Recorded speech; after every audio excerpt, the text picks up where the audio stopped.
Something that comes out in the newsletter that I think we got to circle in on is the company can't make money.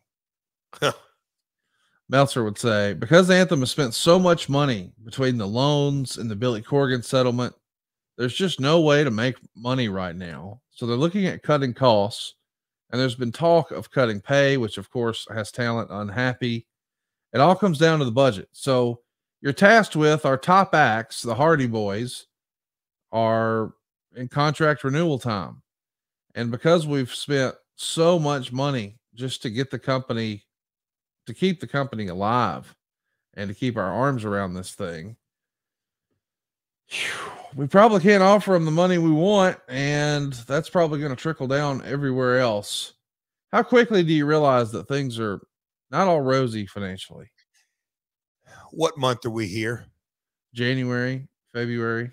Oh, no. I think we're later than that. So okay. I probably rephrased that question wrong. Conrad, in that first 90 days, I went from, extreme optimism to extreme pessimism, because it became clear to me that Ed, I don't want to say shoestring budget, but a very, very tight leash. And it was. Can you give me an example? I couldn't get a talent budget. I couldn't get a production budget. Well, what do you think we need to spend, Jeff? Well, I don't have the piggy bank. I don't. Well, what do you think's the best case scenario? Okay, Ed, we're in growing pains. I don't think we need to go live weekly because we're on pop. That ain't gonna. We're not gonna get an ROI there, and we probably don't need to do every other week.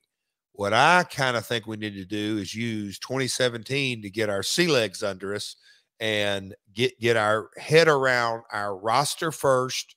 And we need to get a marketing campaign, and I need to see how Fox Sports is going to play out.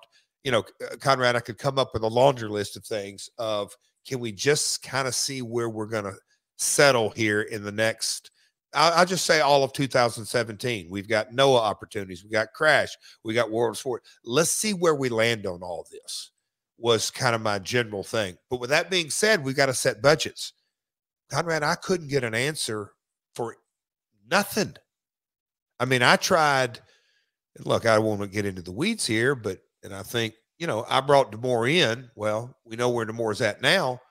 But I'm like, Scott, can you get an answer out of these folks? Hey, Dutch, can you get an answer out of these folks? Hey, John Gaborik.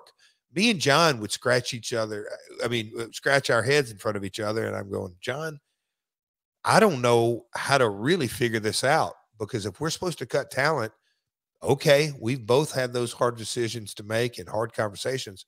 But if that's the case, well, pal, how much are we cutting? No answers. In Ed's defense, I don't think he knew how to roll down that, because I kept hearing, well, we've got the Airlex note we got to pay. We've got the Dixie note we got to pay. We've got the Corgan note we got to pay. They're paying things just to pay our bills before we put $1 in front of production, one part in front of talent, one part of administrative costs, insurance, post-production. We got to do hires. I was wanting to bring Sully in and his team and get that rolling. But from a financial perspective, it became clear that